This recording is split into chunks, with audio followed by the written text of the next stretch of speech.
Jai Shri Mahakal. Welcome back to another shorts video. मुलांच्या टिफिनसाठी, हस्बंडच्या ब्रेकफास्टसाठी, घरामध्ये कोणी डायबिटिक पेशंट असेल आणि तुमच्या नाश्त्यासाठी वन अँड ओनली झटपट होणारी रेसिपी तुमच्यासाठी घेऊन आलेली आहे, ते म्हणजे ज्वारीच्या पिठाचं धिरडं.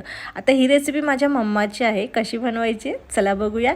सगळ्यात पहिले पातेल्यामध्ये 2 वाट्या ज्वारीचं पीठ घ्यायचं आहे. त्यामध्ये हळद, लाल तिखट, जिरे हातावर चोळून चवीनुसार मीठ घालायचं आहे. हिरवीगार कोथिंबीर मस्त चिरून घालायची आहे. आता ह्या मिश्रणाला आपल्याला हाताने मिक्स करायचं आहे. कसं ते दाखवते, पण त्याआधी मी ह्या वाटीने 2 वाट्या ज्वारीचं पीठ घेतलेलं आहे. तुम्ही तुमच्या घरातल्या मेंबरनुसार कमी जास्त करू शकता. सो हाताने आपल्याला मिक्स करायचं, थोडं थोडं पाणी घालत, कारण की त्या ज्वारीच्या पिठात गेठोळ्या होतात. त्यामुळे चमच्याने किंवा पळीने मिक्स करू नका, हातानेच मिक्स करा असं मी सजेस्ट करेल तुम्हाला.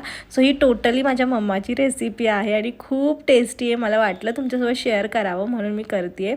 गॅसवर तवा तापवायला ठेवायचा आहे. तवा तापल्यानंतर त्याला मस्त तेल लावायचं आहे सगळीकडनं. आपण जे बॅटर तयार केले ते डोशासारखं टाकायचं आहे, पसरवून घ्यायचं, त्याला सगळीकडून तेल लावायचं, सेम जसं डोशाला आपण करतो तसं, आणि झाकण ठेवून द्यायचं 1-5 मिनटं, कारण की हे शिजायला थोडासा वेळ लागतो.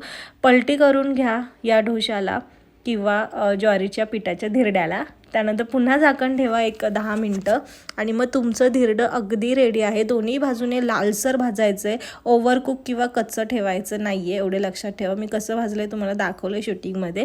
सो तुमचं धिरडं रेडी आहे खाण्यासाठी, टिफिनसाठी किंवा ब्रेकफास्टसाठी, किंवा डायबिटिक पेशंटला गिल्ट फ्री तुम्ही देऊ शकता. आय होप तुम्हाला रेसिपी आवडत असेल तर लाईक, शेअर, कमेंट करायला विसरू नका. नवीन असाल चॅनलवर तर सबस्क्राईब करा, बेल आयकॉनला हिट करा, जेणेकरून नवीन व्हिडिओचे नोटिफिकेशन तुम्हाला भेटत राहतील.